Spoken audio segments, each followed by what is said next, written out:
It might seem a little unusual to drink unsweetened chocolate, but there's an even more unusual beverage in Mexico. One that, like chocolatl, had divine connections. Its origins grow wild in this land, as they did in the time of the Aztecs. This is it, Agave Americano. Yeah, this is one that you make pulque out of. What happens is, you see the center part, and it's where the flower sprouts up. There's over 215 that grow from the States all the way down to Colombia, Venezuela. Mexico has over 180 of the species. You can find this drink in the city by the presence of Wild West-style swinging doors. But it didn't come from a masculine cowboy. It came from a feminine goddess.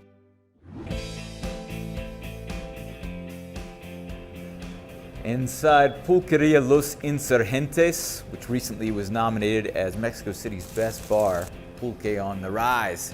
I'm waiting for the brewmasters to arrive to show me how they make the pulque. In the meanwhile, let's check out this amazing painting. There's Mayuel, the Aztec goddess of alcohol, springing out of an agave plant.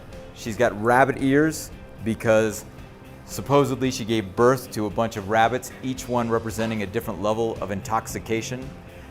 Now, pulque was a sacred drink reserved for nobility, but once every 4 years, everybody in the village, in every village in the Aztec Empire, got hammered.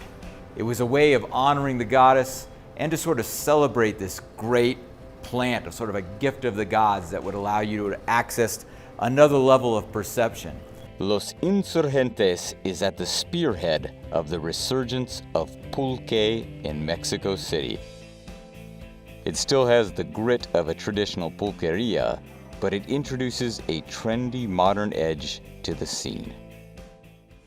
The curing team arrives, and I climb up to join them in their regular homegrown process, as artisanal as it gets. The curing room's dark and dingy interior contrasts with the bright colors of pulque in buckets. One flavor is gonna get the Johnny touch today, and that one would be pineapple. All right, so here we have the pulque natural. The guys told me it comes from the ranch like that, so the ranchers have already taken the honey from the maguey and fermented it, and so it comes in like this. ¿Les puedo ayudar en el proceso? ¿Qué hago? Oh, yummy chunks of pineapple. I'll put the natural pulque from the ranch into the pineapple and sugar.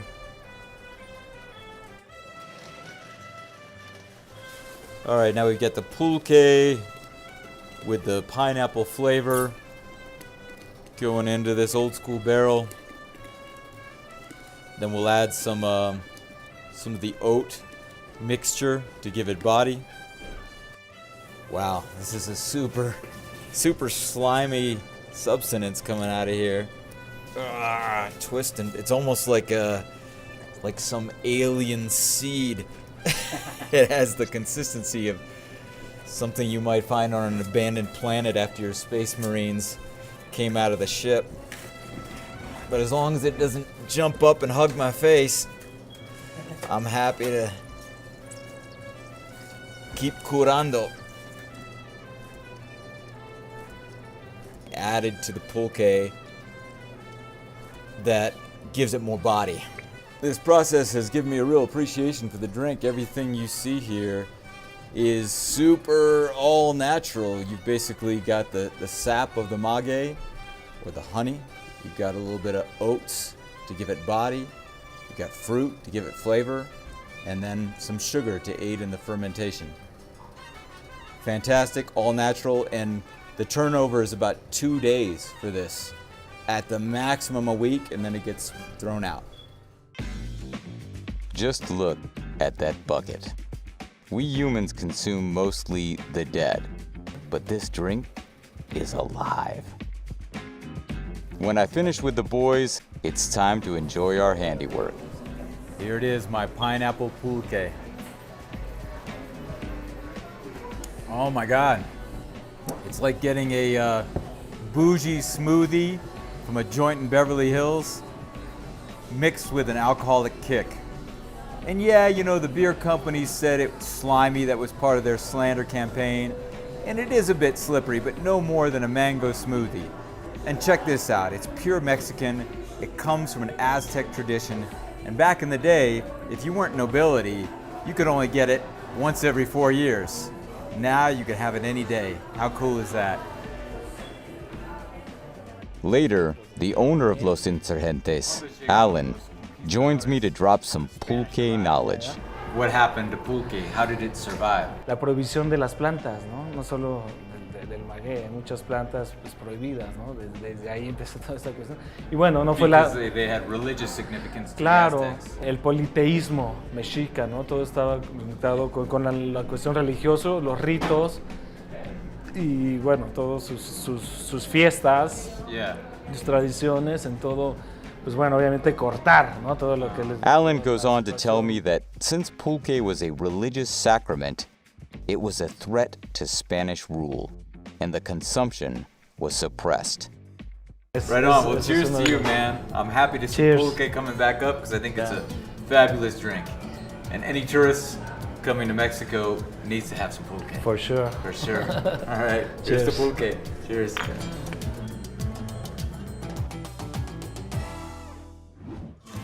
Pulque is indeed a double survivor. It made it out from the Spanish thumb and endured a smear campaign from big alcohol.